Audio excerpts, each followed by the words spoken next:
Сәлеметсіздер ме? Келесі видео бізде Gemini Storybook деп аталады, яғни Gemini жасанды интеллектінің көмегімен осындай кітапшалар жасауға болады. Мінекей Storybook деп өзінің мінекей үлгісінде көрсетіп тұрғандай. Бірінші бетке кірген кезде бізде осындай үлгі көрсетіліп тұр. Байқағаныңыздай түрлі осындай форматтағы ертегі кітапшаларын жасауға болады.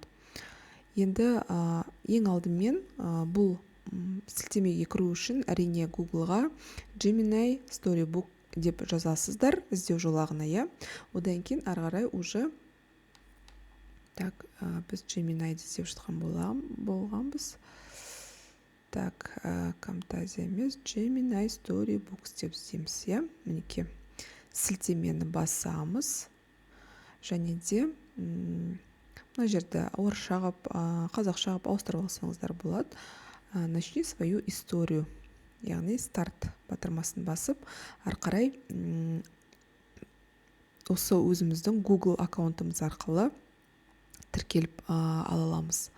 Енді бұл жерде менде бірден автоматты түрде менің аккаунтыма тіркеліп тұр. Сіздерде зарегистрироваться с помощью Google аккаунта деп бірден осы аккаунттарыңыз арқылы тіркеліп алып, ары қарай жұмыс жасай бересіздер. Мінекей сборник рассказов. Создайте индивидуальную иллюстрированную книгу для детей и взрослых, указав тему, возможно, возраст, целевой аудитории и дополнительный художественный стиль для иллюстрации деп мысалы мына жерде үлгілерді келтіріп қойған, Мой 7-летний ребенок не хочет ночевать у бабушки. Напишите книгу сказок, чтобы помочь ему справиться. Енді бұл жерде бізге подсказка ретінде беріп қойған, оны қолдансаңыздар да болады. Енді біз не істейміз? Біз мына жерге запрос жазамыз. Енді мен қазіргі актуалды тақырыптардың бірі адал азамат. Адал азамат тақырыбында ертегі құрастыр. Ертегі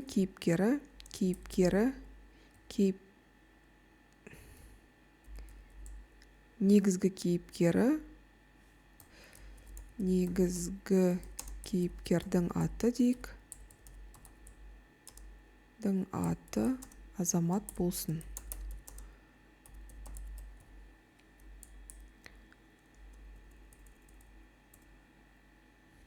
Енді ары қарай өздеріңіздің тағы да пожеланияларыңызды қандай болсын, тағы да не болғанын қалайсыздар, стилін деген сияқты, барлығын жазсаңыздар болады. Енді осы түрде көрейік қазір. Енді бізде қазір 1 минуттың ішінде жасап береміз деп процесс жүріп жатыр. Көреміз. Бізде процесс жүрді.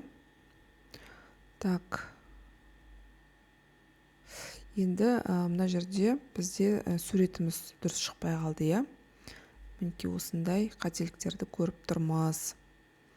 Олай болса, не істейміз? Олай болса біз мына жерге қайтадан запросымызды жазамыз.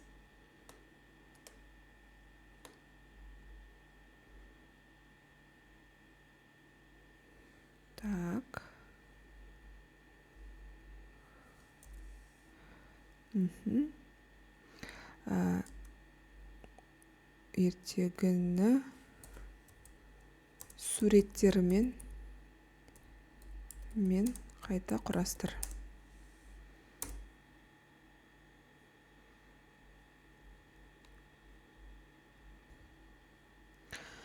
Мінекей қайтадан мен енді екінші аккаунтыммен кірдім.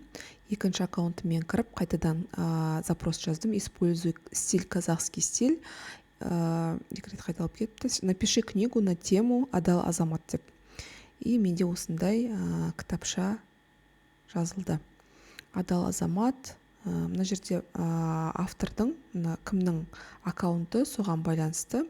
Мысалы, Айнұр Бақытбек, ол автор бірден Google аккаунттағы адамның аты жөнімен шығатын болады. Ертеде жел ертегі сыбырлап тұратын шексіз далада Арман есімді бала өмір сүрді. Ол қой бағып, отарына үлкен мейіріммен және ыждағатпен қарайтын. Мінекей, шын мәнінде жаңағы бір күні осындай ертұрман тауып алып, оны кімдікі екенін барлық адамдардан сұрап деген, яғни енді қандай адал азамат болғандығы туралы сипаттама беріледі. Бұның барлығы бір стильде, кейіпкерлер барлық парақтарда, оқулықтың барлық беттерінде жаңағы кейіпкерлердің түр-тұрпаты барлығы сақталып тұр, байқасаңыздар. Соның барлығын осы жасанды интеллект жүйелеп сіздерге жасап беретін болады.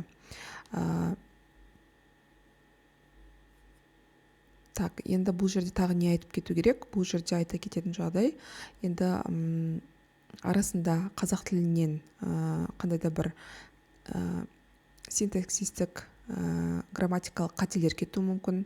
Ондай жағдайда қайтадан генерациялап жасап отырасыздар. Мына жерде аты жөндеріңізді автор кім болады, сол адамның аккаунтымен кіру керек, себебі автордың аты жөні жазылып тұратын болады. Оны да ескерген жөн. Және де осы сторибукпен электронды түрде бөлісу үшін, мына жерде share storybook деген батырма бар. Сол жерде сілтеме генерацияланады. Сол сілтемені линкті, яғни линк деген сілтеме көшіріп аламыз да, мысалы WhatsApp-тан болсын, почтадан болсын жіберсек болады. Мысалы жаңа вкладкаға қойып ашып көретін болсақ, осы сторибукты біз аша аламыз. Яғни осылай электронды түрде балалармен бөлісіп оқуға жіберуге болады. Енді бұны түрлі конкурстарға да менің ойымша қатыстыруға болады. Қандай да бір тапсырма түрінде де сабақ барысында қолдануға болады. Бірден мәтіндік және де иллюстрацияны бірден бір жүйеде генерациялайтын керемет жасанды интеллект құралы деп есептеймін. Кәделеріңізге жарасын, өздеріңіздің осындай авторлық ерекше кітаптарыңызды жасап аласыздар деп сенемін. Назарларыңызға рахмет.